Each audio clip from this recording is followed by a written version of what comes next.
یروشلم کے سفر کرنے کو یا خداوند کے پہاڑ پر چڑھنے کو، ہیکل کی طرف جانے کو عبرانی میں علیہ کہا جاتا ہے، اور اس کا مطلب ہے اوپر چڑھنا، ascending upwards۔ اور جیسے کلام میں لکھا ہے کہ آخری دنوں میں یوں ہوگا کہ خداوند کے گھر کا پہاڑ پہاڑوں کی چوٹی پر قائم کیا جائے گا، ٹیلوں سے بلند ہوگا اور سب قومیں وہاں پہنچیں گی۔ اور پھر یہ کہ خداوند یروشلم کو تعمیر کرتا ہے، وہ اسرائیل کے جلا وطنوں کو جمع کرتا ہے۔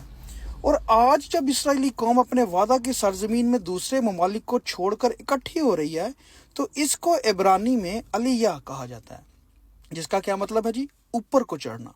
اور اس لفظ کے استعمال کی اصل وجہ یہ ہے کہ یروشلم پہاڑوں اور اونچائی پر واقع ہے، اور ہیکل بھی کوہ سیون پر تھی، اس لیے آج جو کوئی یروشلم کا سفر کرتا ہے وہ علیہ کرتا ہے، وہ اوپر کو چڑھتا ہے، وہ خداوند کی طرف جاتا ہے۔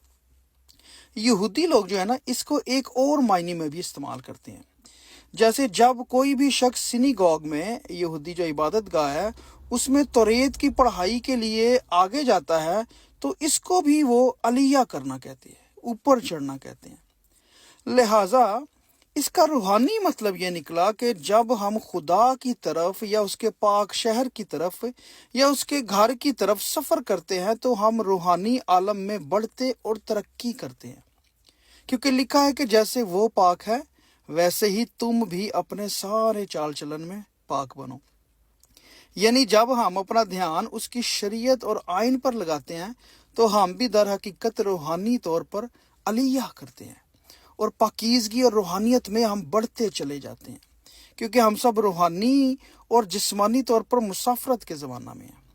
مگر کیا آپ جانتے ہیں کہ سب سے بڑا علیہ کس نے کیا؟ سب سے بڑا جو علیہ ہے وہ یسوع مسیح نے کیا ہے، اور لکھا ہے کہ آسمان پر کوئی نہیں چڑھا سوا اس کے جو آسمان سے اترا، یعنی ابن آدم جو آسمان میں ہے۔ ہاللیلویہ۔ اور یسوع مسیح کا ہمارے ساتھ بھی یہی وعدہ ہے کہ میں جاتا ہوں تاکہ پھر آ کر تمہیں اپنے ساتھ لے لوں، تاکہ جہاں میں ہوں وہاں تم بھی ہو۔ ابھی ہم سب نے بھی سب سے بڑا علیہ کرنا ہے، اور یہ تب ہوگا جب پچھلا نرسنگا پھونکا جائے گا اور ہم سب بدل جائیں گے، ہم سب روحانی حالت میں اٹھ کھڑے ہوں گے، خدا ان کا استقبال کریں گے۔ سو میرے بہنوں بھائیوں، کیا آپ جانتے ہیں کہ ہم سب کے لیے یروشلم جانا تو واقعی مشکل کام ہو سکتا ہے، لیکن خدا کی طرف رخ کرنا، اس کی طرف علیہ کرنا، اس کی طرف دھیان لگانا، اس کی شریعت کو پڑھنا، یہ مشکل کام نہیں ہے، کیونکہ جب ہم اس کے روح سے پیدا ہو جاتے ہیں تو ہم ہر وقت آگے بڑھ سکتے ہیں، ہم اوپر کو ترقی کرتے جاتے ہیں، ہم مسیح کے قد کے اندازہ کے موافق بڑھتے چلے جاتے ہیں، اور یہ ہے اصل میں حقیقی علیہ۔ آمین۔ خداوند ہم سب کو ایسا کرنے کی توفیق عطا فرمائے۔ گاڈ